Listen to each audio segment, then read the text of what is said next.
우리 주님께서 보여주신 그 길 같이 걸어가는 우리 19에서 37구역 구역장님들 되시기를 간절히 소망합니다. 사랑하는 성도 여러분, 그리고 19에서 37구역 구역장 여러분들 주님의 이름으로 환영합니다. 이 시간 하나님께서 주시는 말씀의 은혜가 넘쳐나길 간절히 소망합니다. 날이 많이 더워졌습니다. 그러나 아직은 기온이 좀 들쑥날쑥한 시기이죠. 저는 아직도 두꺼운 솜털 이불을 저녁엔 덮습니다. 젊은 놈이 왜 그래 하시겠지만 저는 그러게 좋더라고요. 그리고 아침에는 콧물을 흘리면서 일어납니다. 자는 동안에 다 발로 차면서 자거든요. 아무튼 감기 걸리지 않게 몸 관리 잘 하시기 바랍니다. 오늘 우리는 시편 19편과 골로새서 3장 말씀을 중심으로 하나님의 말씀 앞에서 우리의 말과 생각, 삶의 방향을 어떻게 세워야 하는지를 함께 나눠보려고 합니다. 하나님은 우리의 말, 그리고 생각, 관계, 일상 전부를 예배로 받으시는 분이십니다. 우리가 매주 예배의 자리에 나아오는 이유는 단지 우리의 습관 때문이 아닙니다. 우리는 살아계신 하나님의 음성을 듣기 위해 이 자리에 모입니다. 그분의 뜻을 배우고 기억하며 그 뜻을 우리의 삶에 실천하고자 이 자리로 함께 모이는 것 아니겠습니까? 사랑하는 성도 여러분, 오늘 본문은 우리가 예배당에서만 예배드리는 것이 아닌 우리의 삶 전체가 예배임을 선포하는 본문들입니다. 하나님께서는 우리의 말, 그리고 우리의 생각, 우리의 관계, 일상 전부를 예배로 받으십니다. 오늘 함께 읽은 구약의 말씀 시편 19편은 하나님께서 지으신 이 창조 세계와 하나님의 말씀이 얼마나 위대하고 아름다운지를 노래합니다. 그리고 이 말씀 앞에 선 한 사람, 그 한 사람의 진실한 고백으로 마무리가 되는 것이 오늘 19편의 말씀입니다. 신약 성경의 골로새서 3장의 말씀은 그런 말씀이 어떻게 우리 삶 속에 자리를 잡아야 하는가를, 그리고 우리 삶 전체가 어떻게 하나님께 향해야 하는지를 보여줍니다. 시편 19편의 시인은 먼저 이 자연 세계에 먼저 주목합니다. 1절에서 6절까지이고 시편 19편 1절을 함께 읽어보겠습니다. 시작. 하늘이 하나님의 영광을 선포하고 궁창이 그 손으로 하신 일을 나타내는도다. 아멘. 하늘은 매일 같은 침묵 속에서도 끊임없이 하나님을 이야기합니다. 해가 떠오르고 그리고 해가 지며 하나님의 질서와 우리의 힘과는 결코 비교할 수 없는 하나님의 능력을 증거합니다. 이러한 자연은 말로 설명하지 않아도 누구나 보고 깨달을 수 있는 하나님께서 자신을 나타내시는 자연 계시입니다. 자연 계시란 해가 뜨고 지는 것처럼 일상의 평범한 일들을 통해 하나님 자신을 드러내는 것을 말합니다. 하나님께서 자신을 드러내는 것입니다. 일상을 통해 우리가 하나님을 만날 수 있다라는 것입니다. 이러한 자연 계시는 모든 사람이 공통적으로 접하는 하나님의 첫 번째 메시지입니다. 바울도 로마서 1장 20절에 이와 같이 이렇게 언급합니다. 창세로부터 그의 보이지 아니하는 것들, 곧 그의 영원하신 능력과 신성이 그가 만드신 만물에 분명히 보여 알게 되나니 그러므로 그들이 핑계하지 못할지니라. 아멘. 그러나 앞서 설명드린 이 자연 계시, 자연으로부터 하나님의 존재를 나타내고 우리가 만나게 되는 이 자연 계시는 구원의 길을 제공하진 않습니다. 무슨 말이냐? 하나님께서 계시는구나, 하나님의 위대하심이 이렇게 놀랍구나 라고 정도 우리가 알 수가 있습니다. 위대하신 하나님, 그 하나님을 우리는 만나볼 수가 있습니다. 거룩하신 하나님을 봅니다. 두렵고 떨리는 대상으로 다가옵니다.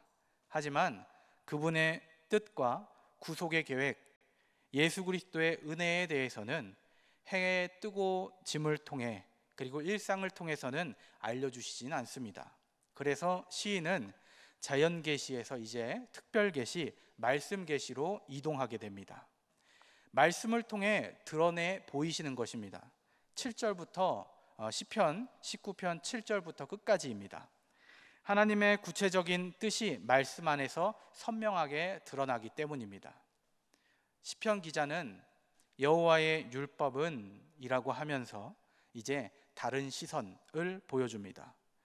여호와의 율법은 완전하여 영혼을 소성시키시고 라고 하며 거룩하신 하나님의 말씀이 갖는 속성과 효능 혹은 상, 능력을 6가지로 나열합니다.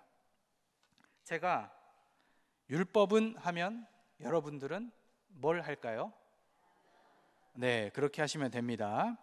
자, 하나님의 율법은, 증거는, 교훈은, 계명은, 도는, 판단은, 그리고 그 말씀이 사람에게 주는 영향은 영혼의 네, 정답입니다. 지혜의, 말씀의, 눈의, 경외함의, 공의로움의 입니다. 이 말씀은 어려운 대학교에서 대학원에서 끌고 온 신학적인 개념을 나열한 것이 아닙니다. 믿음의 선배들이 실제로 말씀을 살아낸 체험 고백입니다. 하나님의 말씀 앞에 무릎을 꿇고 진심으로 받아들이며 묵상할 때 내면이 새로워지고 삶이 바뀌는 것을 우리는 경험할 수 있습니다. 그래서 시편 기자는 이렇게 고백합니다. 금, 곧 많은 순금보다 더 사모할 것이며 꿀과 송이꿀보다 더 달도다 라고 하나님의 말씀을, 여호와의 율법을 이렇게 고백하고 있는 것입니다. 하나님의 말씀이 단지 규율, 법이 아니라 삶의 가장 큰 기쁨이 된다라는 것이죠. 하나님의 말씀이 사모함의 대상이 되는 고백, 이 고백은 말씀을 사랑하는 자들의 심정입니다. 그리고 11절 읽어보겠습니다. 시작. 또 주의 종이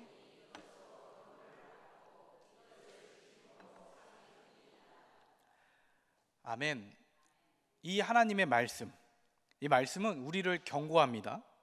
그리고 말씀을 지키는 데에 큰 상이 따른답니다.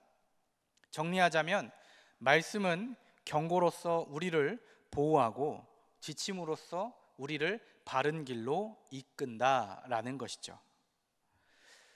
자연 계시와 말씀 계시 앞에서 시인은 이제 자신의 내면을 향해 그 시선을 또 돌립니다. 자연에서 말씀으로 이제 자신으로 돌리는 것이죠. 그는 이렇게 고백합니다. 12절입니다. 함께 읽습니다. 자기 허물을 능히 깨달을 자 누구리요? 나를 숨은 허물에서 벗어나게 하소서. 아멘. 시편 기자는 인간의 죄는 단순히 명백한 죄뿐 아니라 스스로도 인식하지 못하는 죄, 이른바 숨은 허물까지 포함된다라고 하는 것을 인정하며 고백합니다. 우리는 우리 자신을 누구보다 잘 안다라고 생각합니다. 그러나 실제로는 많은 죄를 인식하지 못하고 살아갑니다. 내가 알지 못하는 죄까지도 성령의 조명으로 드러나게 하시고 그것으로부터 돌이키게 해달라라고 하는 시인의 기도입니다. 13절 읽어보도록 하겠습니다. 또 주의 종에게 고의로 죄를 짓지 말게 하사 그 죄가 나를 주장하지 못하게 하소서. 아멘. 이 기도는 죄의 반복성과 중독성을 잘 보여줍니다. 한 번 지은 죄, 그냥 지은 죄, 그 죄는 습관이 됩니다. 그 습관은 죄가 우리의 삶을 지배하는 주인으로 자리 잡게 만듭니다. 시인은 이 악순환을 끊고자 하나님께 간구합니다. 마지막 구절, 이제 이 마지막 구절은 시편 19편의 결론이자 이 설교 전체의 주제가 됩니다. 14절 함께 읽습니다. 시작. 나의 반석이시요 나의 구속자이신 여호와여, 내 입의 말과 마음의 묵상이. 아멘.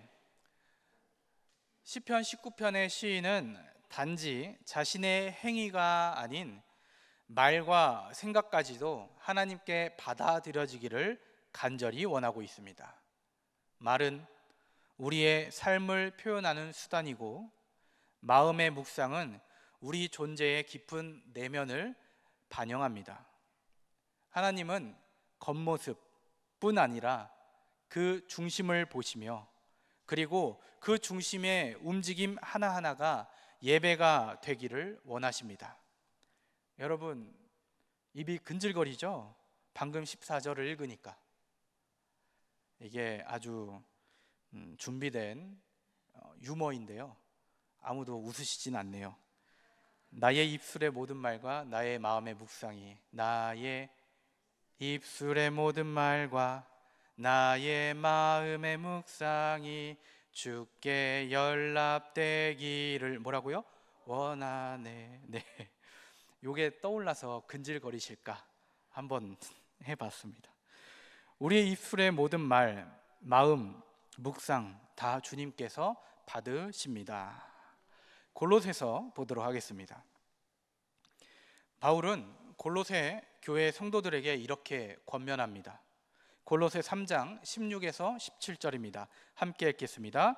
그리스도의 말씀이 너희 속에 풍성히 거하여 모든 지혜로 피차 가르치며 권면하고, 시와 찬송과 신령한 노래를 부르며 감사하는 마음으로 하나님을 찬양하고, 또 무엇을 하든지 말에나 일에나 다 주 예수의 이름으로 하고 그를 힘입어 하나님 아버지께 감사하라. 아멘. 이 말씀은 시편 19편의 후반부와 자연스럽게 연결되는 것 같습니다. 시편 기자의 마지막 고백이 무엇이었죠? 우리 불렀는데, 네, 말과 마음의 묵상 모두 주께 연락되기를 원한다 라는 고백이었죠. 그리고 바울은 이렇게 얘기했죠. 무엇을 하든지 말에나 일에나 다 주 예수의 이름으로 하라 라고 명령합니다. 즉 우리의 말과 생각, 행동의 전반은 그리스도의 말씀에 의해서 통제되어야 한다. 이것이 두 본문이 공통으로 말하는 핵심 아닐까 합니다. 골로새서 3장 16절에 풍성히 거한다 라고 하는 말이 있습니다. 이 표현은 단순히 말씀을 읽는 것에 그치는 것이 아닙니다. 우리의 이해를 넓히기 위해 공동 번역으로도 보면 그리스도의 말씀이 풍부한 생명력으로 여러분 안에 살아있기를 빕니다 라고 쓰여져 있습니다. 말씀이 우리 삶에 충분히 가득 차 있는 것, 풍성하게, 풍부하게 우리를 살아가게 하는, 그리스도인으로서 살아가게 하는 그 에너지가 충분히 있는 것, 말씀이 삶이 중심이 되어 내 안에 깊이 뿌리 내린 그 상태를 의미합니다. 그리고 그 결과는 매우 구체적입니다. 풍성이 거한 그 결과이죠. 우리는 피차 가르치고 권면하며 시와 찬미와 신령한 노래로 하나님께 감사하게 된다라는 것입니다. 그렇습니다.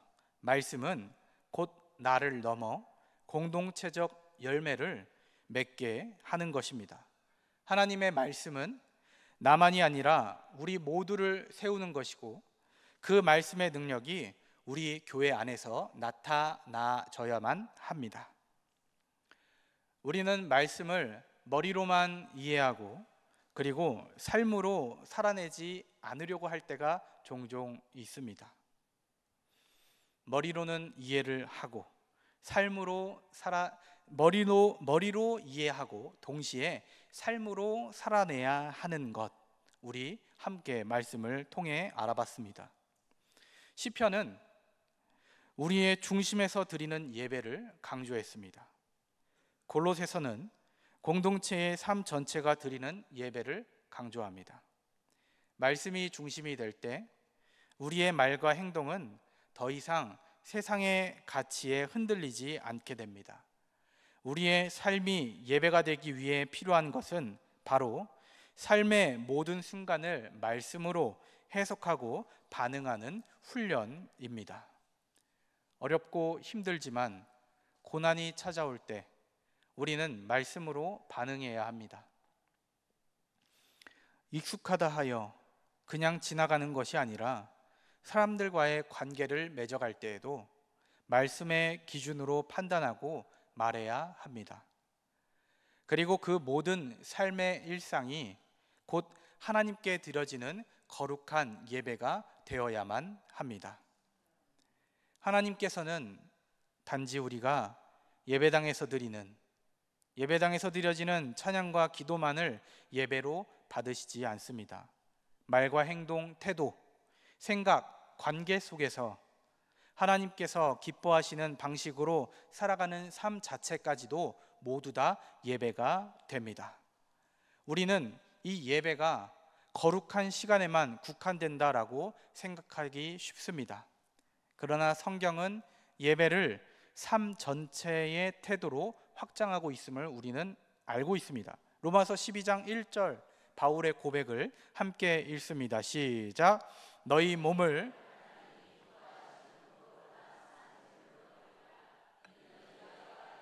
영적 예배니라. 아멘. 즉 삶 전체가 예배입니다. 시편 기자가 말한 나의 말과 묵상이 주께 연락되기를 원하는 고백은 오늘을 살아가는 우리에게도 가장 적절한 예배의 정의가 아닐까 합니다. 그렇다면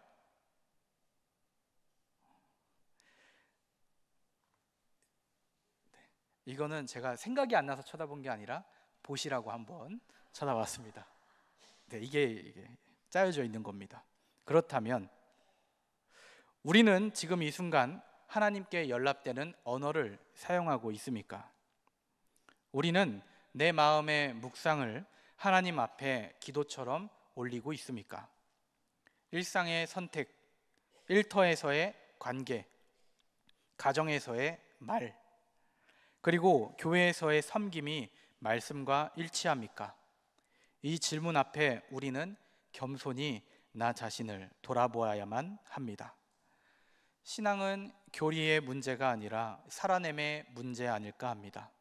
말씀은 성경 속에서만 빛나는 것이 아닙니다. 나의 삶 속에서 그려질 때에 살아있는 말씀이 됩니다. 이제 말씀을 정리합니다. 오늘 우리는 두 본문을 통해서 다음과 같은 고백을 함께 나누었습니다.